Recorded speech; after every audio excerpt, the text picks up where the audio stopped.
आम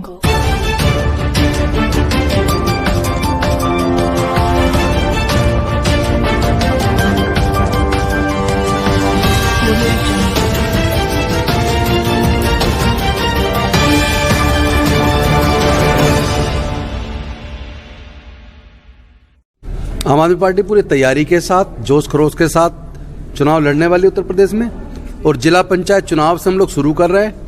और हमें पूरा विश्वास है कि उत्तर प्रदेश की जनता जिस तरीके से हमें प्यार दे रही है, उस हिसाब से 2022 के अंदर आम आदमी पार्टी की सरकार उत्तर प्रदेश में बनेगी। और भारतीय जनता पार्टी ने जिस तरह पूरे उत्तर प्रदेश के अंदर एक भय का माहौल पैदा कर दिया है, लोग अपने आप को सुरक्षित महसूस नहीं करते हैं। यहाँ के हेल्थ एजुकेशन इतना लचर है कि यहाँ के सरकारी स्कूलों से पढ़ के कोई बच्चे कामयाब नहीं हो सकते। स्कूलों के अंदर टीचर नहीं है, पढ़ने का एटमॉस्फेयर नहीं है, हॉस्पिटल्स में इलाज नहीं है, और चिकित्सा के लिए जब यहाँ लोग परेशान हो जाते हैं तो दिल्ली इलाज के लिए जाते हैं। तो मैं समझता हूँ उत्तर प्रदेश को पूरी तरीके से इन्होंने एक ऐसे हालात में लाके पहुँचा दिया जब दो खेमों के अंदर पूरे समाज को बांट दिया है। धर्म के और जाति के नाम पर यहाँ पूछ के हत्याएं होती हैं। यहाँ दलित सुरक्षित नहीं है, यहाँ महिलाएं सुरक्षित नहीं है, बलात्कार होते हैं और सामूहिक बलात्कार करके हत्या कर दी जाती है। और हत्या करने के बाद उसके बाद यहाँ के एडिशनल डीजीपी वो कहते हैं कि बलात्कार तो हुआ ही नहीं। हाथरस वाली घटना में आपने देखा होगा, सीबीआई ने जांच करके और आखिर चार्जशीट दाखिल की और उन्होंने रेप की पुष्टि की है, सामूहिक बलात्कार की पुष्टि की है। तो आखिर एडिशनल जो डीजीपी हैं वो किसको बचाना चाहते हैं? तो यहाँ के जो मुख्यमंत्री जी हैं वो एक जाति विशेष के मुख्यमंत्री बन के रह गए। वो पूरे उत्तर प्रदेश की जनता के मुख्यमंत्री नहीं बन पाए। उत्तर प्रदेश की सरकार जो सोच के चुनी थी वो कोई भी ऐसा काम नहीं कर पाई जिस पे गर्व किया जा सके। वो एक भी ऐसा काम नहीं कर पाई जिससे उत्तर प्रदेश मजबूत हो सके। पार्टी से गठबंधन करेंगे। मैं समझता हूँ इस पे समय आने पे पार्टी फैसले लेगी। अभी हम लोगों ने शुरुआत की है जिला पंचायत के चुनाव से।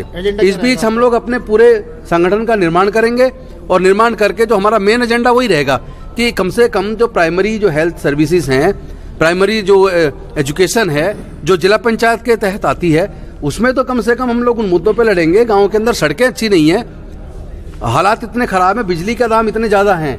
मैं समझता हूँ जो 2022 का चुनाव आएगा तो यूपी की जनता आम आदमी पार्टी को इसलिए बुला रही है यूपी के अंदर क्योंकि ना यहाँ अस्पताल अच्छे हैं, ना यहाँ स्कूल अच्छे हैं, और बिजली के बिल इतनी ज़्यादा है कि लोग पेमेंट नहीं कर पा रहे हैं, उनके कनेक्शन कट रहे हैं। आखिर जब दिल्ली बीजेपी शासित हिमाचल प्रदेश की सरकार से, मध्य प्रदेश की सरकार से बिजली खरीद के हम सस्ता दे सकते हैं तो उत्तर प्रदेश की सरकार सस्ती बिजली उपलब्ध क्यों नहीं करा सकती?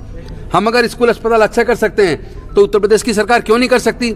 हम लोग अगर दिल्ली से भय का माहौल खत्म कर सकते हैं, लोगों में आपस में भाईचारा पैदा कर सकते हैं, उत्तर प्रदेश की सरकार क्यों नहीं कर सकती?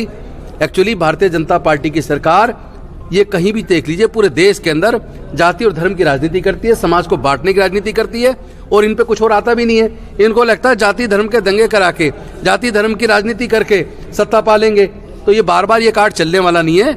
एक बार चल गया यूपी के अंदर, केंद्र में भी चल गया, अब दोबारा नहीं चलेगा। मैं समझता हूँ देश की जनता और दिल्ली की और उत्तर प्रदेश की जो जनता है वो आने वाले समय में जवाब देगी। आपने देखा होगा दिल्ली के अंदर इन्होंने अपने सारे के सारे मंत्री लगाए, सारे सांसद लगाए और करोड़ों रुपया लगाया, लेकिन उसके बावजूद चूंकि दिल्ली की जनता को अच्छे हेल्थ, अच्छी क्वालिटी एजुकेशन दे के इतना हमने तैयार कर दिया कि वो जाति धर्म के नाम पर वोट देने की बजाय उन्होंने पूरे दिल्ली के अंदर आम आदमी पार्टी को इतने भारी बहुमत से 70 में से 62 सीटें दी हैं। तो उसमें ताकत तो पूरी लगाई इन्होंने, समाज को बांटने की तो पूरी कोशिश की, लेकिन सरकार के काम इतने अच्छे थे कि लोग जाति धर्म के ऊपर बंटने की बजाय आम आदमी पार्टी के साथ चट्टान की तरह खड़े रहे। और अमित शाह जी और उनकी पूरी फोर्स, मोदी जी के सारे मंत्री लगने के बावजूद वो चल नहीं पाए। आरोप तो आपके ऊपर भी लग रहे हैं, कहीं ना कहीं अंदर खाने बी टीम के रूप में आपका हाथ मिला हुआ है बीजेपी से। ये वक्त बताएगा। ये बीजेपी फैलाती है ये चीज, उनको लगता है ये कहने से बीजेपी को फायदा होगा और कांग्रेस खत्म हो रही है तो कांग्रेस को कहने के लिए कुछ नहीं है। कांग्रेस बी टीम के सोचती है कि कांग्रेस को कुछ फायदा हो जाएगा, लेकिन मैं समझता हूँ भारतीय जनता पार्टी और कांग्रेस ए बी टीम तो ये दोनों है, ये दोनों आपस में मिले हुए हैं। जहां जहां जिस प्रदेश के अंदर प्रदेश की जनता वहां की बीजेपी की सरकार को हरा के कांग्रेस को सरकार बनवाती है, और कांग्रेस की सरकार बनवाने के बाद कांग्रेस के एमएलए बिक के फिर दोबारा बीजेपी की सरकार बनवा देते हैं। तो ए बी टीम किसकी हुई? ये तो स्पष्ट है एकदम। तो सच सच रहेगा, झूठ झूठ रहेगा जी। लगातार विपक्ष पे और खासकर आपकी पार्टी भी आरोप लग रहे हैं कि आप किसानों के साथ में मिलकर के राजनीति कर रहे हैं। नहीं, राजनीति तो हम करेंगे, क्यों नहीं करेंगे? राजनीति करना है, लेकिन किसानों का जो मुद्दा वो राजनीति का मुद्दा नहीं है। किसानों के संदर्भ में जो 3 बिल भारतीय जनता पार्टी की केंद्र की सरकार लेके आई है, क्या उन बिल को लाने से पहले उन्होंने किसानों से बात की? क्या उन्होंने, आपकी पार्टी ने संसद में विरोध क्यों नहीं किया? हमने संसद में भी विरोध किया, आपको पता ही नहीं है। हमारी पार्टी जिसने सबसे ज्यादा विरोध किया, हमारी पार्टी इस बात को मानती है कि ये जो 3 बिल लेके आए, पहला बिल जो भंडारण की सीमा हुआ करती थी, जो अनाज के भंडार केंद्रों में आप एक लिमिट तक ही अनाज रख सकते थे, लेकिन भारतीय जनता पार्टी की सरकार ने एक संसद में जबरन एक कानून लाके बिना डिस्कशन के, बिना मत विभाजन के जबरदस्ती पास करके एक लिमिट को खत्म कर दिया। अब बड़े बड़े जो इनके उद्योगपति मित्र हैं, अडानी जी, अंबानी जी, उन्होंने बड़े बड़े गोदाम पहले ही बना लिए। इसका मतलब बिल बनाने से पहले पूरा षड्यंत्र रचा गया, उनके बड़े बड़े गोडाउन बनवा दिए गए। आज उन बड़े बड़े गोदामों में पूरे देश के अनाज को, दाल को, चावल को खरीद के अंदर बंद कर लिया जाएगा, और जब जनता को उसकी डिमांड की जरूरत होगी और वो अवेलेबल नहीं होगा, उसके बाद ये अपनी कीमत पर वसूली करेंगे, अपने कीमत तय अपने हिसाब से करेंगे, और इसका सीधा सीधा असर आम जनता पे पड़ने वाला है। ये मुद्दा केवल किसान का मुद्दा नहीं है। अभी देखिए, आलू की फसल का टाइम है। आलू की फसल में, फसल के टाइम पे अक्सर 10 रुपए में ये मान लीजिए 3-3 किलो आलू मिलता था पिछले साल तक, और इस बार फसल के टाइम पे पहली बार हुआ 50 रुपए किलो आलू। अभी तो केवल एक एग्जाम्पल है। आप देखिए, अगर ये निरस्त नहीं हुए कानून, तो इतनी महंगाई हो जाने वाली है कि आम किसान तो छोड़िए, आम गरीब, मजदूर, मिडिल क्लास भी इसमें पिसने वाला है। तो ये मुद्दा पूरे देश का मुद्दा है।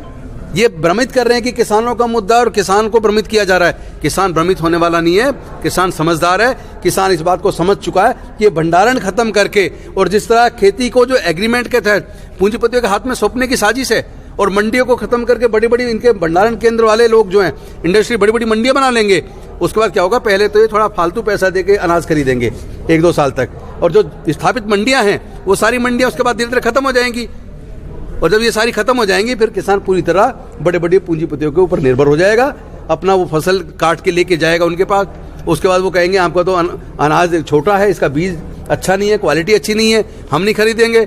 वो अनाज बेचारा लाद के लाया है गाड़ी में, कहाँ लेके जाए? तो मजबूरी में फिर वो उनके उद्योगपतियों के शर्तों पे अपने अनाज को बेचेगा। और मैं समझता हूँ ये किसानों के लिए बहुत घातक होगा, और ये खेती तो देश की बड़े बड़े पूंजीपतियों के हाथ में चली जाएगी, साथ ही साथ इससे आम आदमी भी परेशान होगा। और चेहरे को सामने लाके लड़ेंगे चुनाव तो हम लड़ रहे हैं ना सामने आके। में चेहरा कौन होगा आपका? मेन संजय सिंह जी कर रहे हैं ना रात दिन काम। संजय सिंह जी को आगे करके हम चुनाव लड़ रहे हैं। अरविंद केजरीवाल जी हमारे नेता हैं, उनके नेतृत्व में चुनाव लड़ा जाएगा। रही बात सीएम की, सीएम तो समय आने पे पार्टी तय करेगी, ये आज सुने न तय हो जाएगा। संबल से प्रत्याशी कौन होगा विधानसभा? ये वक्त बताएगा, अभी काम करने दो कार्यकर्ताओं को।